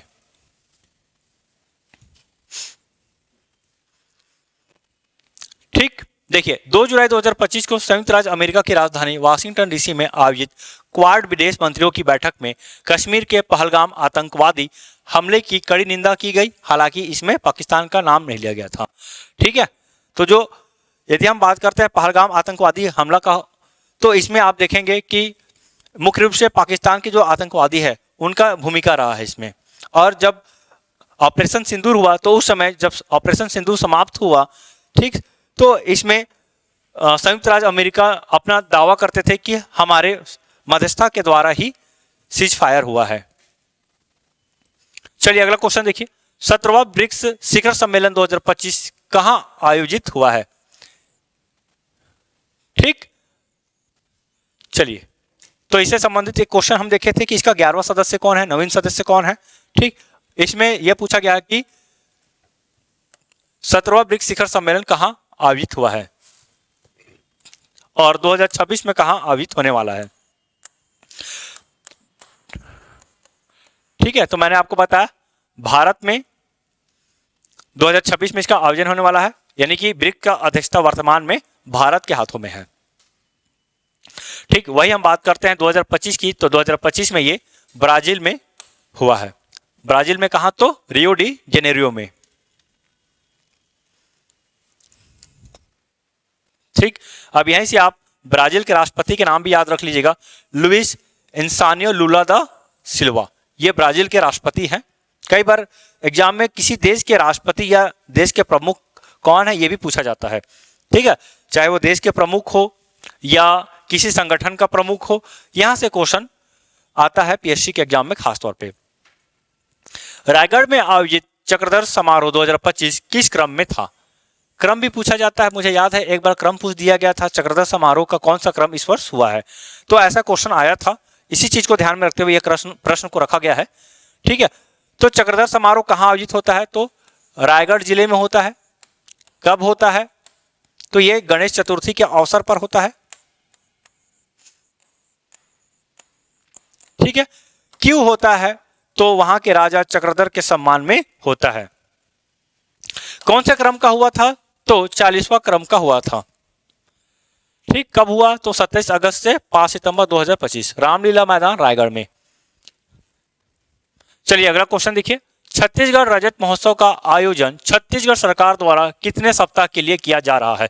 तो कितने सप्ताह के लिए किया जा रहा है? तो ये 25 सप्ताह के लिए किया जा रहा है रजत महोत्सव। ठीक है, रजत महोत्सव इसलिए क्योंकि छत्तीसगढ़ का 25वां स्थापना दिवस है, तो 25वां स्थापना दिवस के अवसर पर छत्तीसगढ़ रजत महोत्सव मनाया जा रहा है। ठीक है, तो यदि हम बात करते हैं तो यह महोत्सव 15 अगस्त 2025 से शुरू होकर आगामी 6 फरवरी 2026 तक पूरे 25 सप्ताह के लिए पूरे प्रदेश में मनाया जा रहा है। 6 फरवरी समाप्त हो चुका है। ठीक है, छत्तीसगढ़ रजत महोत्सव समाप्त हो गया है। अगला क्वेश्चन, आर्द्रभूमि पर रामसर कन्वेंशन के कॉन्फ्रेंस ऑफ पार्टीज की 15वीं बैठक किस देश में संपन्न हुई है? चलिए इसका भी उत्तर दीजिए।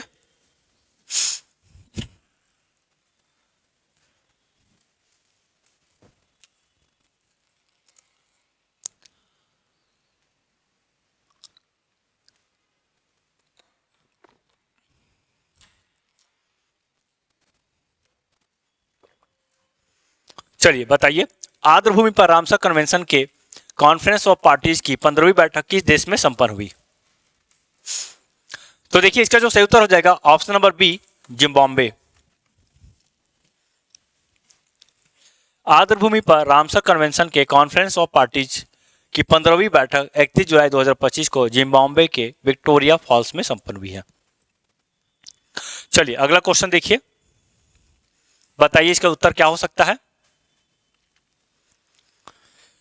एशिया सम्मेलन 2025 का आयोजन किस देश में किया गया?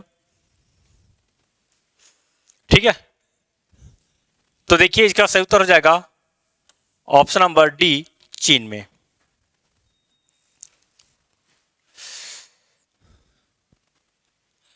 चलिए अगला क्वेश्चन, जीएसटी काउंसिल की 56वीं मीटिंग में कौन दो मुख्य टैक्स स्लैब तय किए गए हैं? तो कौन कौन से दो मुख्य स्लैब तय किए गए हैं? तो इसका सही उत्तर हो जाएगा 5% और 18%। इससे पहले जीएसटी की हम बात करते हैं तो कुल 4 स्लैब था इसमें, 5%,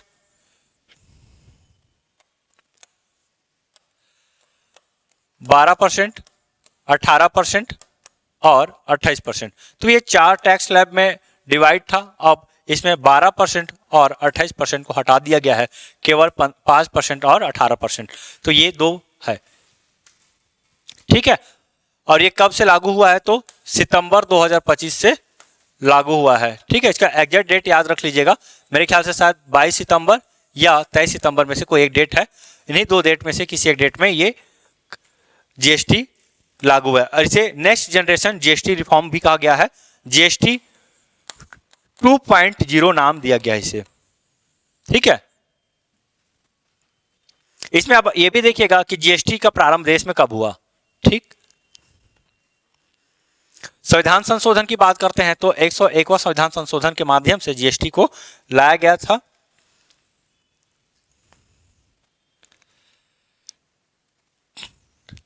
चलिए अगला क्वेश्चन देखिए, छत्तीसगढ़ आर्थिक सर्वेक्षण 2024-25 के अनुसार सुमेलित कीजिए।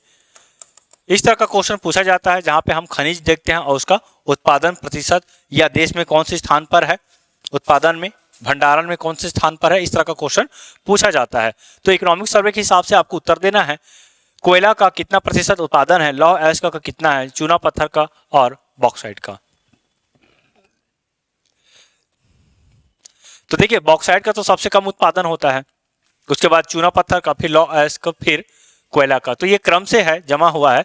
तो कोयला का 20%, लौह अयस्क का 16%, चूना पत्थर का 10% और बॉक्साइट का 4%। तो ये प्रतिशत है, आप इसे अच्छे से याद कीजिएगा। एग्जाम में ऐसा भी पूछा जा सकता है कि कोयला का उत्पादन प्रतिशत कितना है, ठीक है। तो 4 ऑप्शन बना दिया जाएगा और आपको इसका जवाब देना पड़ेगा। तो ये डाटा को आप याद रखिएगा, कोयला का 20.73% है, लौह अयस्क का 16.64%, चूना पत्थर का 10.94% और बॉक्साइट का 4.32%। प्रतिशत में जो दशमलव के बाद जो अंक होता है ना, वो भी अपने आप में कई बार बहुत ही ज्यादा इंपॉर्टेंट हो जाता है। कई बार दशमलव के 2 अंक 3 अंक तक का भी क्वेश्चन पूछा गया है और ऐसा खास तौर पे हम पीएससी में ही देखे हैं। चलिए अगला क्वेश्चन देखिए, किस राज्य में भारत का पहला सूर्योदय महोत्सव का आयोजन हुआ है, ठीक है। तो सूर्योदय महोत्सव, ठीक, तो इसका उत्तर हो जाएगा अरुणाचल प्रदेश।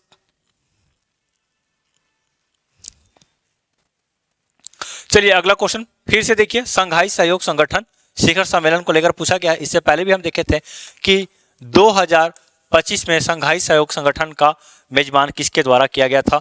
तो किसके द्वारा किया गया था? तो चीन के द्वारा किया गया था। और इस प्रश्न में पूछा गया है कि 2027 में संघाई सहयोग संगठन शिखर सम्मेलन का मेजबानी कौन सा देश करेगा। तो 2027 में इसे, ठीक है, पाकिस्तान के द्वारा किया जाएगा। और वही हम बात करते हैं 2026 का। तो 2026 में किर्गिस्तान में इसका आयोजन किया जाएगा। चलिए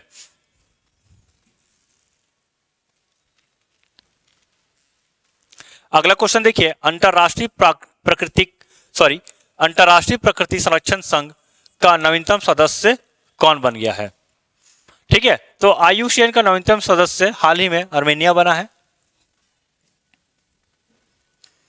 अगला क्वेश्चन देखिए, नवंबर 2025 में UNFCCC COP30 मतलब United national climate change council है ये, तो इसका मेजबानी किसके द्वारा किया गया है। तो इसका सही उत्तर हो जाएगा ऑप्शन नंबर डी, ब्राजील, ठीक है। तो ये सब इंपॉर्टेंट होता है, याद रखिएगा। छत्तीसगढ़ रजत महोत्सव का आयोजन किस अवधि में किया गया। छत्तीसगढ़ रजत महोत्सव बहुत इंपॉर्टेंट था, ठीक है। तो छत्तीसगढ़ में रजत महोत्सव मनाया गया। देखिए छत्तीसगढ़ महोत्सव मनाया जाता है छत्तीसगढ़ स्थापना दिवस में। तो इस बार जो छत्तीसगढ़ स्थापना दिवस था जो 1 नवंबर को मनाया जाता है, तो इस दौरान छत्तीसगढ़ रजत महोत्सव के तौर पे इसे मनाया गया है। क्यों मनाया गया? तो मैंने आपको बताया कि छत्तीसगढ़ का 25वां साल कंप्लीट होने के अवसर पर इसे मनाया गया है। चलिए, तो इसका सही उत्तर हो जाएगा 1 से 5 नवंबर। इस समय हम प्रधानमंत्री को देखते हैं छत्तीसगढ़ में छत्तीसगढ़ रजत महोत्सव का उद्घाटन करते हुए। ठीक है, 1 से 5 नवंबर तक नवा रायपुर मनाया गया। उद्घाटन समारोह मुख्य अतिथि प्रधानमंत्री नरेंद्र मोदी है। समापन समारोह में उपराष्ट्रपति सीपी राधाकृष्णन यहाँ आए थे।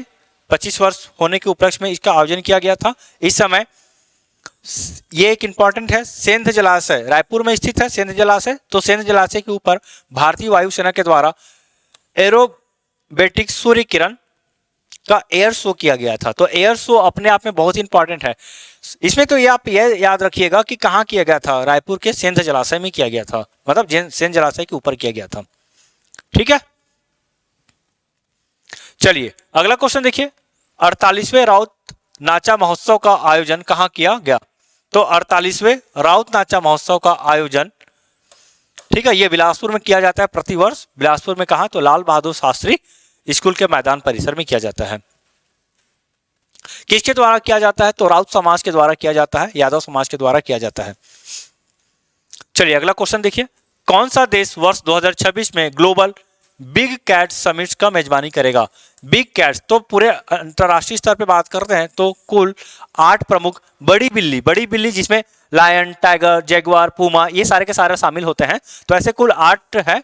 ठीक है, तो बड़ी बिल्लियों के संरक्षण के लिए, ठीक, इस समिट का मतलब या संस्था का स्थापना किया गया है। ठीक, बिग कैट्स संस्था है।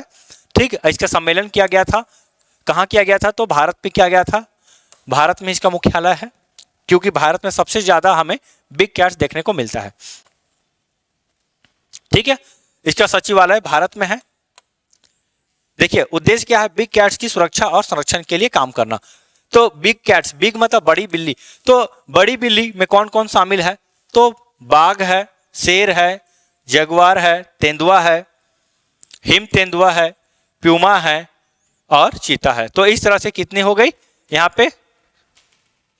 ठीक,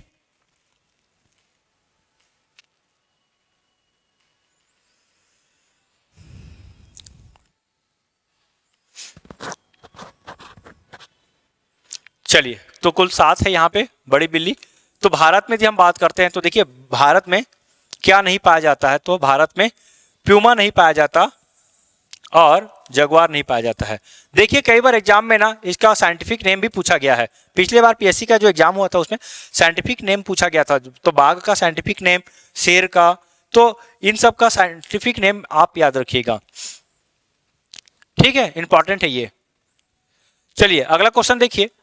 दक्षिण पूर्व एशियाई देशों के संगठन का 11वां सदस्य देश के रूप में कौन शामिल हुआ है?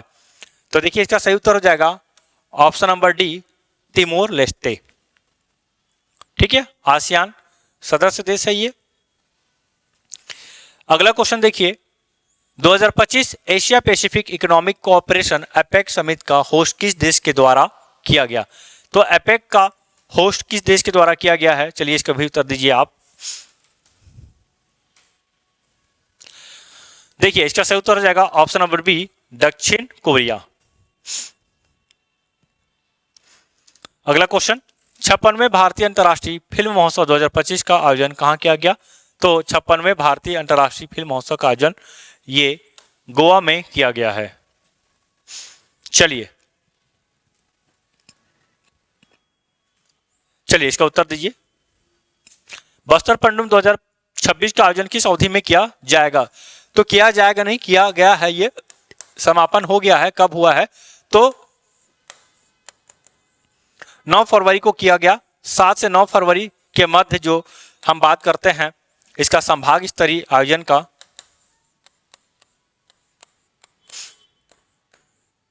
ठीक है, संभाग स्तरीय आयोजन की बात करते हैं तो संभाग स्तरीय आयोजन 7 से 9 फरवरी के मध्य किया गया, जहां 7 तारीख को उद्घाटन समारोह में राष्ट्रपति द्रौपदी मुर्मू शामिल हुई थी और समापन समारोह में केंद्रीय गृह मंत्री अमित शाह शामिल हुए हैं। ठीक है, तो इसका देखिए थोड़ा सा इसमें कोई भी ऑप्शन में इसका सही आंसर हमें देखने को नहीं मिल रहा है, लेकिन इसका यदि हम सही उत्तर की बात करते हैं तो ये 5 जनवरी से प्रारंभ होता है, ठीक, और 9 फरवरी को यह समाप्त होता है। ठीक है, तो इसका यह अवधि है, आप इसे याद रखिएगा, यही आपके लिए इंपॉर्टेंट होगा। कुल कितने विधाओं को इसमें शामिल किया गया है? तो इसमें कुल 12 विधाओं को शामिल किया गया था। ठीक है, जिसमें चित्रकला, पाक कला, ठीक, या वाद्य यंत्र की बात करते हैं, तो इस तरह के कुल करीब 12 विधाओं को शामिल किया गया है। ठीक है, देखिए कौन कौन सी विधा है, तो नृत्य, गीत, नाट्य, वाद्य यंत्र, वेशभूषा एवं आभूषण, पूजा पद्धति, शिल्प, चित्रकला, जनजातीय पेय पदार्थ, पारंपरिक व्यंजन, आंचलिक साहित्य तथा वन औषधि। हो सकता है यहां से पूछा जाए एग्जाम में कि कौन कौन सी विधाओं को शामिल किया गया है या कौन सा विधा इसमें शामिल नहीं है। तो आप इन सब चीजों को याद रखिएगा, बस थोड़ा सा आयोजन तिथि को करेक्ट कर लीजिएगा। 5 जनवरी से, ठीक है, तो 5 जनवरी से यदि हम इसको देखते हैं 9 फरवरी 2026 तक। चलिए अगला क्वेश्चन, रायपुर साहित्य उत्सव 2026 का आयोजन कहां किया है? ठीक है, कहां किया गया है? तो कहां किया गया है मतलब इसका समापन हो चुका है, बिलासपुर में, सॉरी इसका समापन हुआ है रायपुर में। ठीक है, तो साहित्य के क्षेत्र में एक सम्मेलन हुआ था जहां पे हम ये देखते हैं कि 100 से अधिक साहित्यकार इसमें शामिल हुए हैं। ये 23 जनवरी से 25 जनवरी 2026 तक ये चला है। अगला क्वेश्चन, 20वां G20 समिट 2025 किस देश और उसके शहर में आयोजित हुआ जिसमें पीएम मोदी शामिल हुए हैं? तो G20 शिखर सम्मेलन का आयोजन कहां किया गया है, आपको इसका उत्तर देना है। तो देखिए इसका सही उत्तर हो जाएगा ऑप्शन नंबर डी, दक्षिण अफ्रीका। ठीक है, तो दक्षिण अफ्रीका जोहान्सबर्ग में इसका आयोजन हुआ 22-23 नवंबर 2025 को। ये इसका 20वां संस्करण था। G20 की स्थापना 1997-98 में होता है, एशियाई वित्तीय संकट के बाद। ठीक है, 1999 में की गई। ठीक है, तो 1997-98 के जो वित्तीय संकट आया था तो उसी को ध्यान में रखते हुए 1999 में इसका आयोजन किया गया था। इसमें कुल 19 देश और 2, ठीक है, संघ शामिल है। कौन कौन से 19 देश है? तो अर्जेंटीना, ऑस्ट्रेलिया, ब्राजील, कनाडा, चीन, France, Germany, Bharat, Indonesia, Italy, Japan, Korea गणराज्य, मैक्सिको, रूस, सऊदी अरब, दक्षिण अफ्रीका, तुर्की, यूनाइटेड किंगडम और संयुक्त राज्य अमेरिका, और 2 क्षेत्रीय निकाय यानी कि यूरोपीय संघ और अफ्रीकी संघ इसमें शामिल है। तो कुल 21 है तो G20। तो पहले G20 के नाम से जाना जाता था, हाल ही में अफ्रीकी संघ को इसमें शामिल किया गया। ठीक है, 2 साल पहले। तो अफ्रीकी संघ को शामिल करने से ये कुल सदस्य देशों की संख्या इसमें 21 हो गया है।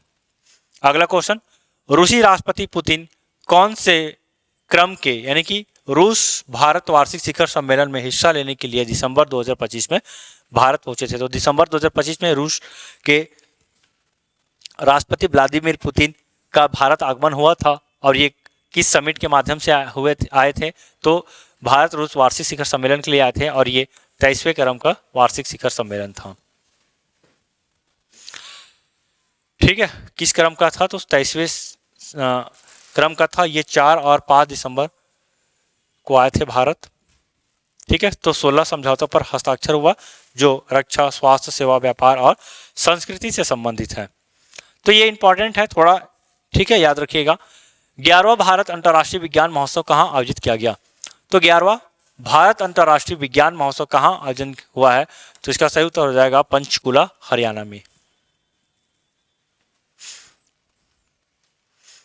चलिए अगला क्वेश्चन देखिए, हाल ही में केंद्र सरकार ने किस राज्य की नुमालीगढ़ रिफाइनरी लिमिटेड को 37वें नवरत्न का दर्जा दिया है? तो 37वें क्रम का जो नवरत्न है ये नुमालीगढ़ रिफाइनरी लिमिटेड है और ये असम राज्य में स्थित है। ठीक है, वही हम महारत्न की बात करते हैं। ठीक, तो महारत्न वर्तमान में 14 है और नवरत्न की बात करते हैं तो 27 नवरत्न है, 14 महारत्न है। तो इस तरह से इसका सही उत्तर हो जाएगा ऑप्शन नंबर ए, असम। चलिए अगला क्वेश्चन देखिए, किस देश की भुगतान प्रणाली को अंतर्राष्ट्रीय मुद्रा कोष द्वारा दुनिया का सबसे बड़ा रियल टाइम पेमेंट सिस्टम घोषित किया गया है? तो किस देश का? तो भारत देश का। तो भारत देश का जो पेमेंट सिस्टम है, ठीक है, ये अंतर्राष्ट्रीय स्तर पर प्रमुख स्थान रखता है, प्रथम स्थान रखता है। अगला क्वेश्चन, छत्तीसगढ़ आर्थिक सर्वेक्षण 2024-25 के अनुसार किस जिले में सर्वाधिक बाल लिंगानुपात है? ठीक है, तो बाल लिंगानुपात से क्वेश्चन पूछा जाता है कि किस जिले में सर्वाधिक बाल लिंगानुपात है। तो इसमें आप ध्यान रखिएगा 33 जिले के हिसाब से, 28 जिले के हिसाब से या 2011 के अनुसार। तो तीन अलग अलग सेगमेंट देखते हैं, तीन अलग अलग तरीके से भी पूछा जा सकता है।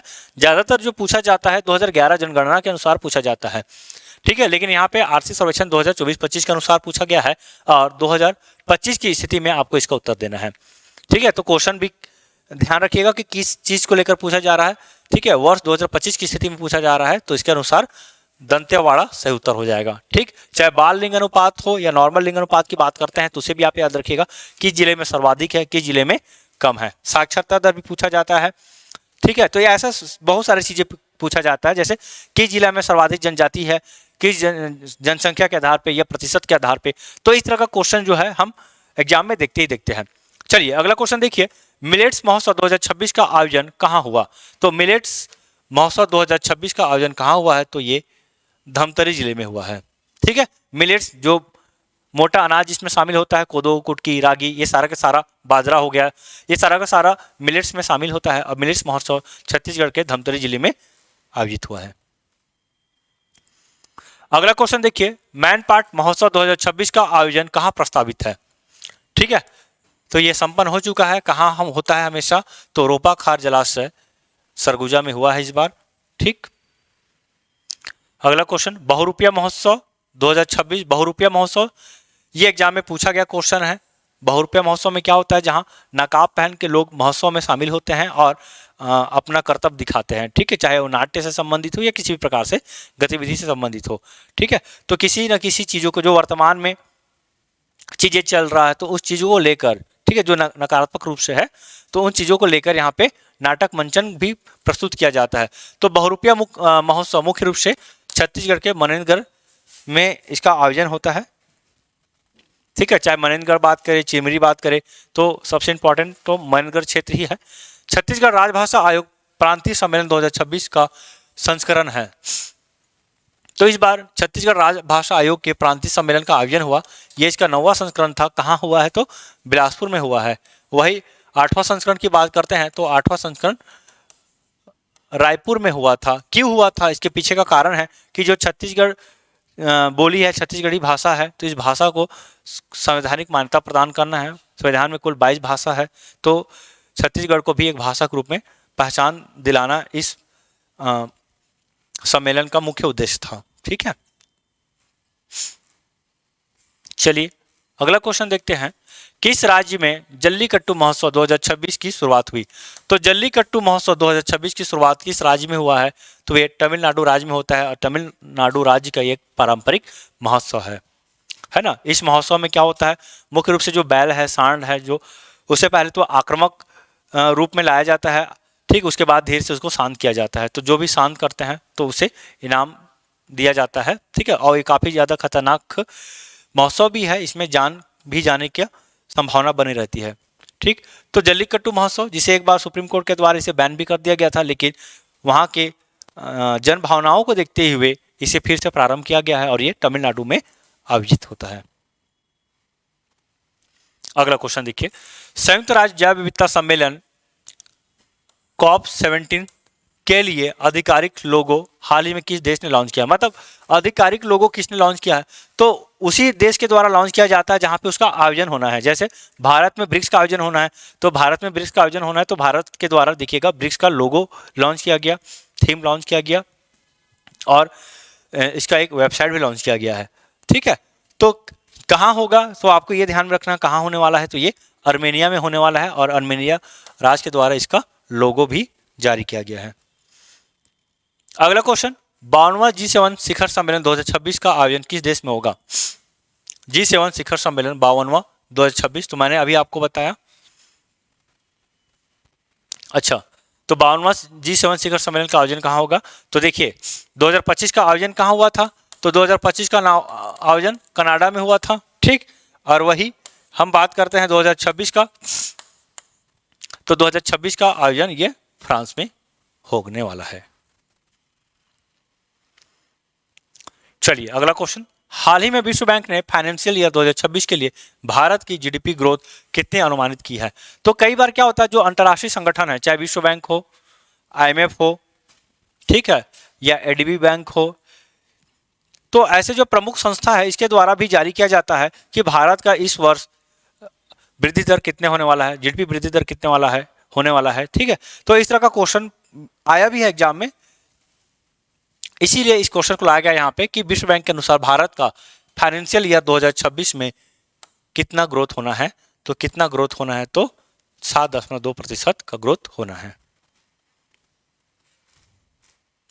चलिए एक और क्वेश्चन देखिए, मैच द फॉलोइंग। छत्तीसगढ़ आर्थिक सर्वेक्षण 2024-25 के अनुसार स्थापनाधीन प्रस्तावित औद्योगिक पार्क एवं उनके स्थान को सुमेलित कीजिए। तो कौन सा पार्क है जो स्थापना होने वाला है और कहाँ पे स्थापना होने वाला है या स्थापना हो रहा है, आपको मैच करके बताना है, ठीक है।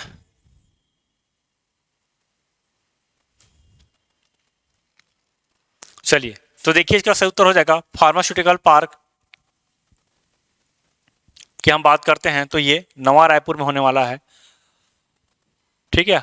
आदर्श औद्योगिक पार्क ये विजेटरा में होने वाला है, प्लास्टिक पार्क सरोरा में और परीक्षण प्रयोगशाला भिलाई में, ठीक। तो इसका उत्तर हो जाएगा 3, 4, 2, 1, ठीक। ऑप्शन नंबर सी इसका सही उत्तर हो जाएगा। चलिए आखिरी क्वेश्चन है इस छत्तीसगढ़ बजट 2025-26 में महतारी वंदन योजना के लिए कितने करोड़ रुपए का प्रावधान किया गया है, ठीक है। इंपॉर्टेंट है, कई बार एग्जाम में पूछा जाता है कि मतलब इस योजना के लिए कितने करोड़ रुपए का प्रावधान किया गया है बजट में, ठीक। तो इसका सही उत्तर हो जाएगा ऑप्शन नंबर सी 5500 करोड़ रुपए। आपको पता होगा कि प्रति माह छत्तीसगढ़ सरकार के द्वारा यहाँ की जो विवाहित महिलाएं हैं उन्हें 1000 रुपये प्रतिमाह प्रदान किया जा रहा है महतारी वंदन योजना के तहत।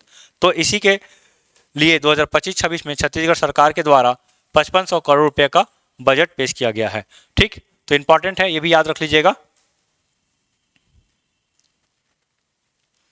ठीक है दोस्तों। तो हमारा वीडियो यहीं तक था। वीडियो आपको कैसा लगा प्लीज कमेंट करके जरूर बताइएगा, ठीक है। तो इस तरह से हमारा जो करंट अफेयर का मैराथन सीरीज है ये लगभग 6 सीरीज कंप्लीट हो चुका है, आखिरी एक और बच गया है, वो भी आपको बहुत ही जल्द मिल जाएगा, अगले दिन मिल जाएगा, ठीक है। तो इस तरह से आपको ये भी बताना है आप कमेंट्स में कि आपको ये मैराथन सीरीज कैसा लगा, ठीक। यदि आपको अच्छा लगता है तो इसी तरह का हम आगे भी प्रयास करेंगे कि आपके सामने मैराथन सीरीज लेकर आए, वो भी लाइव लेकर आए, ठीक है। तो चलिए इजाज़त लेते हैं आपसे, मिलते हैं एक नए वीडियो में, तब तक के लिए धन्यवाद।